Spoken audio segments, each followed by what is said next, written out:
Hi guys, welcome back to my channel. So today we are starting the series that I'm actually really excited about. Over the next several weeks, I'm going to be sharing different areas of my life that I'm focusing on as I go into this flourish era. More importantly, the 7 things that I'm doing in each area to help me accomplish my goals. So if you haven't subscribed already, go ahead and hit the button so that you can see all of the videos in the series. And we're going to go ahead and get started and jump right into week 1. So this week we're going to be focusing on the 7 things I do that helps me structure my day. Because right now I'm juggling a lot. There's content creation, there's working out, there's eating healthy, there's applying for jobs, there's just trying to regulate my nervous system. There's just so much that I'm focusing on right now. And I realized if I didn't have a structured plan to my day, nothing was getting done. And this isn't about having the perfect routine for the day. This is about building a structure that supports everything that I'm trying to do and the season that I'm in and making the most of it. And for me, these 7 things are what help makes my day intentional versus chaotic. So let's go ahead and get into step number 1. So the first thing I like to do to help structure my day is time blocking my morning. And honestly, it's a non-negotiable for me. Now that I've set it up, it's how I will structure my day moving forward. Right now, I'm following the 4 quarters method. I'll actually link a video where I go into more detail about it. But the way that my day works is it's set up into 4 quarters. So there's going to be morning goals,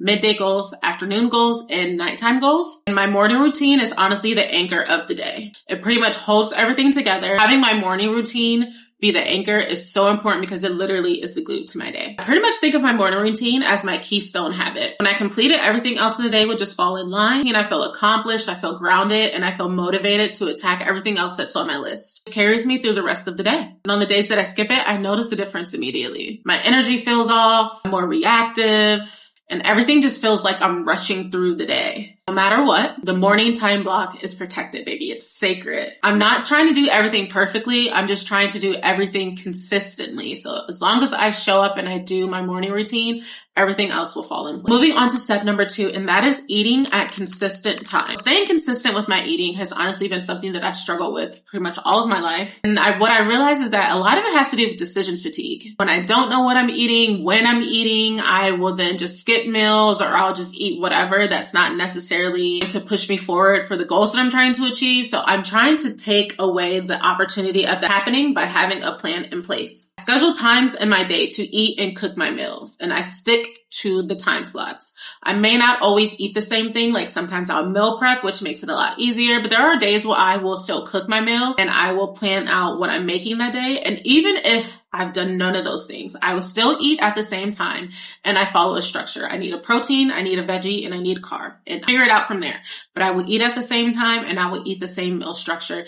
And doing those 2 things has honestly helped me on my eating journey. Alone has been a game changer for me. It keeps my energy up, removes the constant mental block, that the back and forth that I have with food. If you're struggling with consistency, maybe start with timing out your meals and see how that goes for you. Moving on to number 3, and that is movement is scheduled. It's not an option. I have dedicated time in my day for working out. Part of my morning routine. Treat it like an appointment. It's something that I cannot cancel. I have to show up no matter how I'm feeling. Even if I don't feel like going, I just get up and go. It has to be done. The thing that's helped make that possible is I found a gym that I actually enjoy going to. There are multiple locations to the gym that I go to in my city, and this is my favorite one I attend now. It is a little further from my apartment, but I just schedule the time to get there and I make it a part of, I honestly build my day around getting to the gym. That's how important it is to me to get this done. Instead of me trying to squeeze it in throughout the day, no, everything is built around going to the gym. Where my workouts are intense and I'm going ham and I'm in there for 2 hours. And there are days when the only thing I can muster up is 30 minutes of cardio.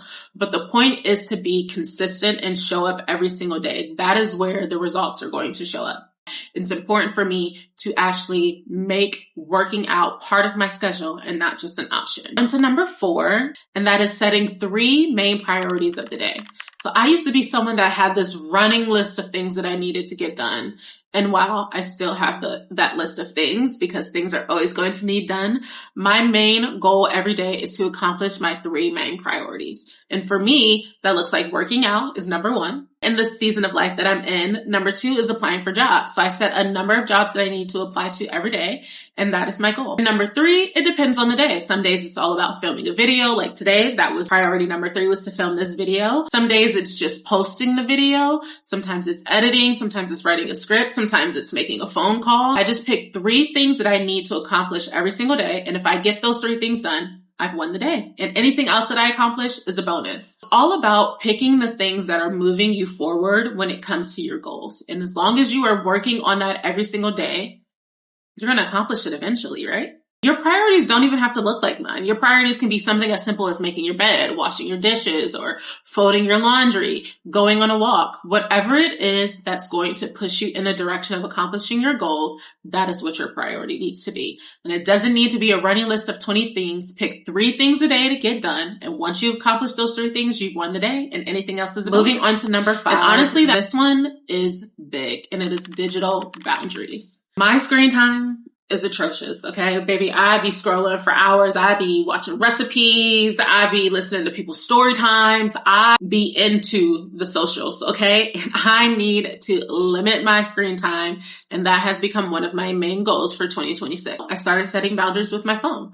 I set up downtime on my phone, which is where if you have the iPhone, I'm pretty sure there's a setting like this for Android as well. But on the iPhone, when you have that on, it will lock the apps. Obviously, it's something you can very easily bypass. There is a tool called a brick, which you can purchase. And then that is a physical device. You have to walk wherever you set it up. You have to put your phone there to unlock it. So that's another option for people. But the downtime really is building that self-control with not scrolling. My downtime comes on at night when I'm in the bed, and that limits the amount of time that I'm scrolling. Instead, I'll do something like read a book, or I'll journal, plan the next day ahead. And by doing this at night specifically, it makes it easier for me to fall asleep. It allows me to be more creative because then I'm just focusing on my own thoughts, my own ideas, not consuming all of this content at a vulnerable time when I'm about to go to bed. Really, my goal is to spend no more than 2 hours a day on socials. And that is only because I work with social media and have to post content and engage in all of that. So my goal is to limit that to 2 hours a day. I feel like there's so much information online right now. Like there's so many people giving us their opinions and their many think pieces. And I just feel like it's becoming overwhelming. I feel like when you really tuned in and focusing on building your life, having all of those other opinions just kind of gets in the way. So we need to eliminate that and focus on our goals and focus on our own intuition. Digital boundaries is honestly probably the most important thing on this list. We are down to the last 2. So if you haven't already, go ahead and subscribe to my channel. You do not miss out on any of the other videos in this series, but let's go ahead and roll into number 6. Number 6 is transitional rituals. This has helped my day feel so much more intentional. If you've read the book Atomic Habits, probably heard of habit stacking, the cue-based behavior. Transitional rituals kind of work in the same way. Signal to me that I'm transitioning into a different part of my day. Like I said, I'm doing so much right now. I'm applying to jobs, I'm creating content, I'm working out, all of this stuff. So I like to do little things at the end of each of those sections to kind of transition that I'm moving into something else. My morning routine, once I finish journaling and all of that stuff, something I like to do is I get up and I will make me a cup of warm lemon water. I will drink that as I'm finishing up my last meditation. And that to me signal, all right, meditation done.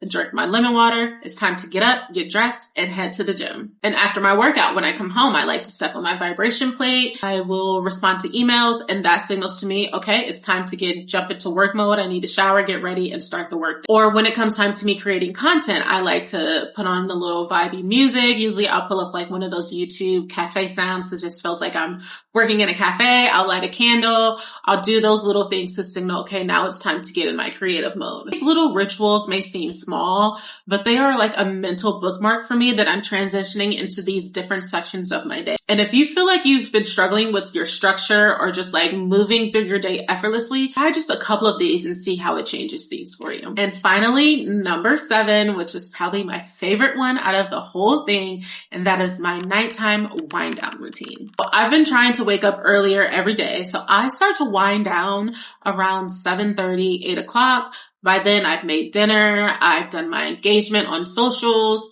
and that is when I will shower. I'll start prepping for the next day, pulling out my gym clothes, planning whatever it is I'm going to wear for the day. I get all of that done. And then around 9 o'clock, the lights in my bedroom turn red, and I know that means it is the end of the day. From there, I'll get into bed, and then I'll have about 30 minutes before my downtime kicks in on my phone. So I will use the last 30 minutes to do my scrolling and get my content fix in. And then from there at 9:30, when my phone goes into downtime, I will either read or I will plan my next day. Maybe I'll play a couple games on my iPad, do something that's a little less stimulating for the brain. And I will try to relax myself, wind down so that I can be asleep by 10 or 11 o'clock. Such a relaxing feeling ending my day this way versus scrolling until 2 a.m. and just having all of these random thoughts. It's very important for me to turn my brain off as much as I can, wind down and relax. And honestly, when I do that, it sets me up for a much smoother day.